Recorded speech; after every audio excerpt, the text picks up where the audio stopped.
Hi, tubers. Welcome back for another adventure. So, I received this letter in the mail, and if anybody wants to send me a letter, that's me and my address. But anyway, this letter came from Jason out in Washington. Sorry it took me a little while to get to it, but better late than never. Jason lives in a very rural community, and he actually watches my videos by driving to a mountaintop and getting cell phone reception, and he watches my videos over that, which is cool. I mean, that's probably the coolest thing I've heard. Jason and his wife are veterans. And by the way, I when I was younger and dumber, I never really realized the full extent of the service. You know, veterans, firefighters, police officers, and many others put in. But particularly for a veteran, you have folks who do as they're commanded. If it's like, yo, go over there and go through that door, you have no idea what's on the other side of that door. And you might even have in the back of your mind that you're going through that door, and you're kind of going through that door to attract the trouble so that the people behind you could be safe.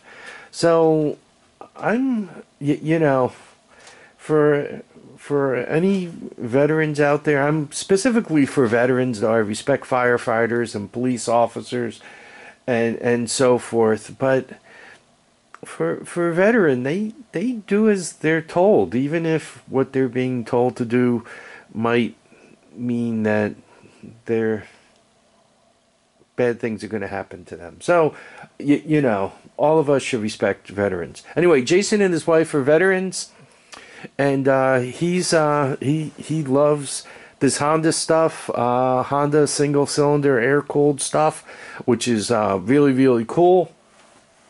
He did have a few questions in his letter, and I think I'm starting with the last one first, but let's do that one.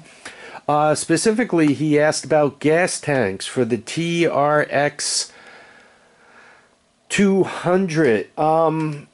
They do make aftermarket gas tanks, plastic, but they're expensive. They're about 200 and change. I did not see any reasonably priced ones. And the reason why I was looking is I have a couple of TRX 200s that can actually use gas tanks. So that's just quick about those gas tanks. The second thing you asked about was key switches. Key switches of the simple variety, where you only have to turn power on and off. They're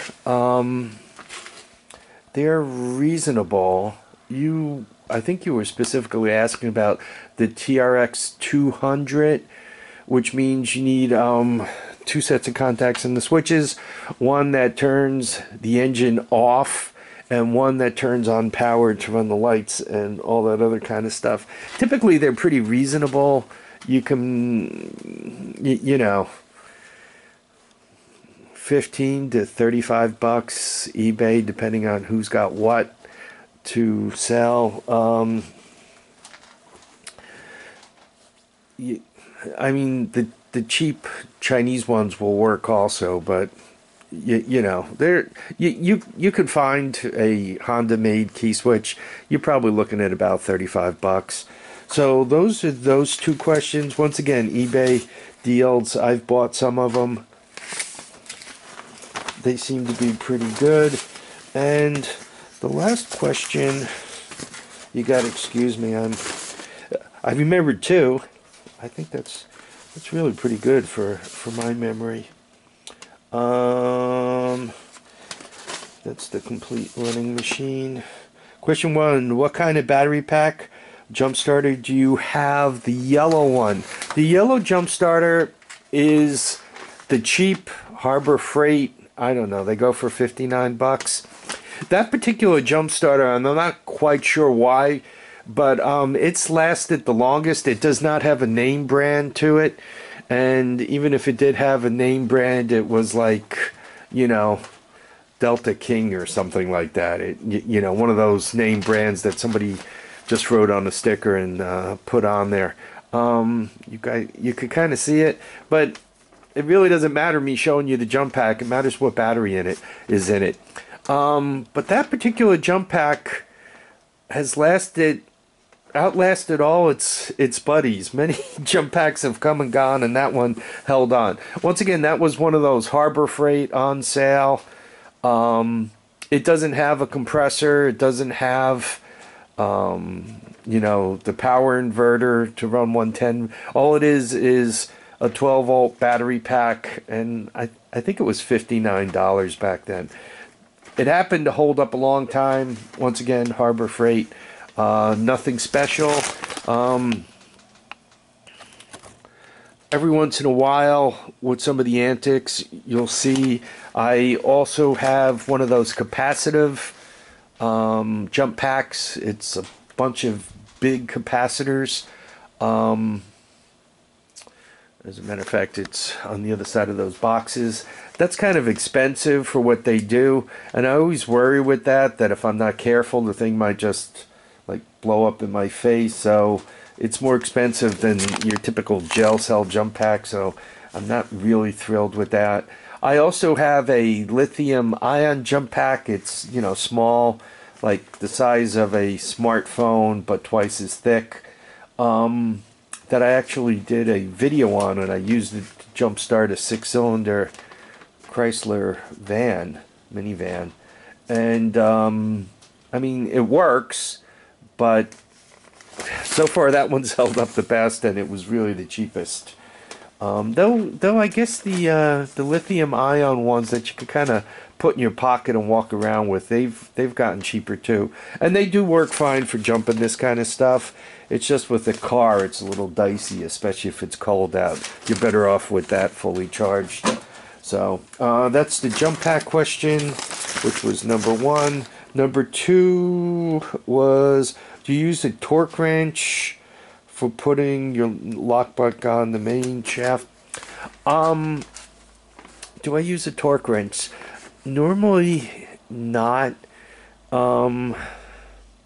And the reason why is I kind of go by feel as I'm tightening things. You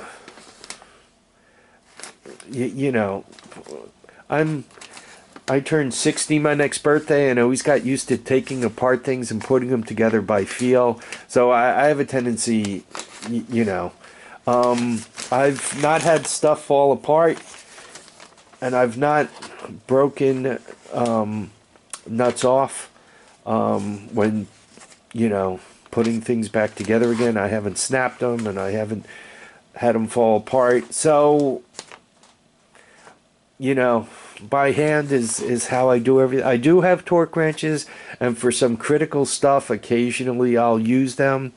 I tend to prefer the well, actually, I use both. I use the beam torque wrench that as you're tightening, you kind of bend it until you're looking at the right number.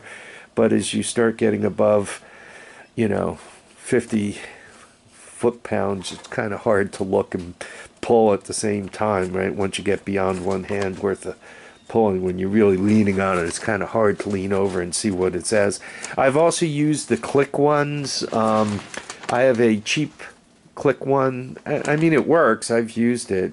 So, but generally speaking, I do most things by hand, because I feel like you can kind of feel what's going on. You can kind of feel the thread. You kind of, I don't know. I feel like I can feel it. A lot of people can say real scientific, Harvey, but that's what I prefer. 84 200 question. You're putting together a parts machine, and about the gas tank. Once again, They do make a knockoff gas tank for TRX 200. It's expensive. About buying a used one, good luck. It seems like I don't think in my entire place even the ones I'm using aren't very good on the 200 stuff. So seems that they made them a little thin. I guess they thought if they cover it with plastic that the gas tanks will last longer. I don't know. You know, they're kind of buried under a shroud. So anyway, so anybody who would like to send me a letter, once again, there's my address. Do hang on. I will get back to you eventually. You know, once again, to all the people who serve us, thank you. But a special call out to the veterans. And if you're a veteran and a firefighter, or a veteran and a cop, or a veteran and a teacher, you know, once again, that's a lot of service to do for us. And I do appreciate it, and I hope all my viewers do. I want to thank everybody for watching and commenting. Please keep your feet down, keep your heads up, and get out and enjoy each and every day. Bye now.